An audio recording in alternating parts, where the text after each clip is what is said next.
Exercise check करिए। इसमें वो कहता है in a poll of college student in large state university 300 out of 400, ठीक है, X1 N1। और फिर वो कहता है कि आपके पास सर्टन एक्शन है, उसमें आपके पास 200 आउट ऑफ 300 स्टूडेंट्स दिए हुए हैं जो कि नहीं रह रहे डॉर्मेटोरीज़ हो सकता है उनकी कोई स्टेट हो या उनकी कोई तहसीलें हों, ठीक है, कोई इलाके की बात हो रही है कि भाई वहाँ पर सर्टन जो है कोर्ट्स ऑफ एक्शन के तहत इतने में से इतने स्टूडेंट्स जो थे वो रह रहे थे और दूसरे जगह पे जो थे वो 200 से 300 के दरमियान, यानी X1 N1 X2 N2 ये इन्फॉर्मेशन आपको दी हुई है। अब वो क्या कहता है, यही आपकी रिक्वायरमेंट है, 90% कॉन्फिडेंस इंटरवल आपने फाइंड आउट करना है। बिल्कुल इसी तरीके से आप कर लेंगी, P1 P2 निकालेंगी और ये फार्मूले में पुट कर देंगी। फिर उसके बाद दूसरे में वो कहता है कि 400 अडल्ट हैं और 600 टीनेजर्स हैं, ठीक है, जो कि सर्टन टेलीविज़न प्रोग्राम देखते हैं। और फिर 100 अडल्ट हैं और 300 टीनेजर्स हैं जो कि इंडिकेट करते हैं लाइक करने का कोई सर्टन प्रोग्राम है जिसके बारे में बात हो रही है। यानी आपके पास N1 N2 दिया हुआ है और यहाँ पर आपके पास X1 और X2 दिया हुआ है। आपने 95 और 99% की कॉन्फिडेंस इंटरवल की लिमिट्स निकालनी है, ठीक है जी। फिर उसके बाद इसी तरह बी पार्ट देखिए, इसमें भी उन्होंने क्या दिया हुआ है, उन्होंने दिया हुआ है कि आपके पास एक शहर के रेजिडेंसीज़ हैं किसी कंट्री के, उसमें फिजिबिलिटी उनकी प्रपोज़ल के तौर पे चेक करनी है सिविक सेंटर बनाने के लिए। 2400 आउट ऑफ 5000 ने फेवर की और 1200 आउट ऑफ 2000 ने फेवर की इसकी, ठीक है। तो वो कहता है 95% का आप निकालें प्रपोर्शन के जो इसकी फेवर कर रहे हैं।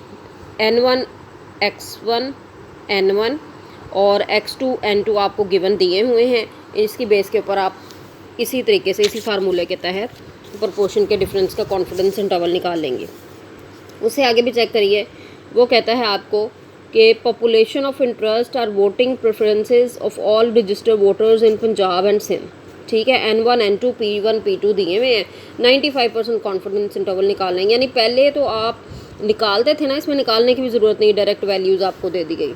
फिर वो कहता है मार्केट सर्वे ऑर्गेनाइजेशन ने एक प्रोडक्ट टेस्ट करने के लिए कस्टमर्स को किया, किसी रीजन में N1 400 थे कस्टमर सेलेक्ट किए गए, जबकि N2 300 किसी कहीं और से सिलेक्ट किए गए।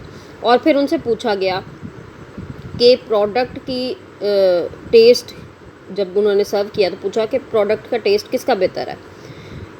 अननोन टू द सब्जेक्ट, यानी उन्हें पता नहीं था कि किस चीज़ की प्रोटीन है या क्या है। तो उसमें जो उन्होंने ज़्यादा सीरियल को पसंद किया तो P1 उसका निकला 0.55, यानी P1 का मतलब है ये फर्स्ट सैम्पल की इन्फॉर्मेशन निकली। फिर P2 निकला 0.65 और आपने कॉन्फिडेंस इंटरवल फाइंड आउट करना है 90% का।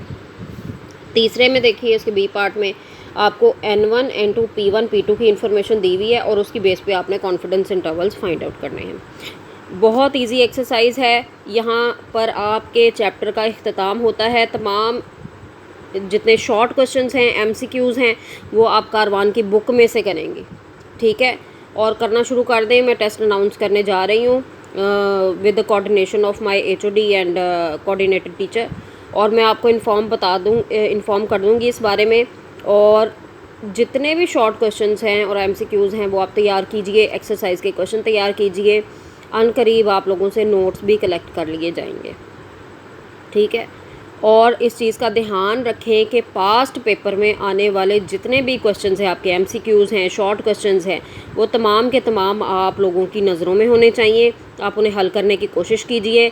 अगर किसी किस्म का प्रॉब्लम है तो ग्रुप में सेंड कीजिए। फजूल बातें, फजूल टाइम ज़ाया करने की बजाय बेहतर आप लोगों के लिए ये है कि सिर्फ अटेंडेंस अपने ग्रुप में आप पोस्ट किया कीजिए और उसके साथ साथ जितना भी आप लोगों को प्रॉब्लम आ रही है एक्सरसाइज वगैरह में वो किया कीजिए। बहुत शुक्रिया।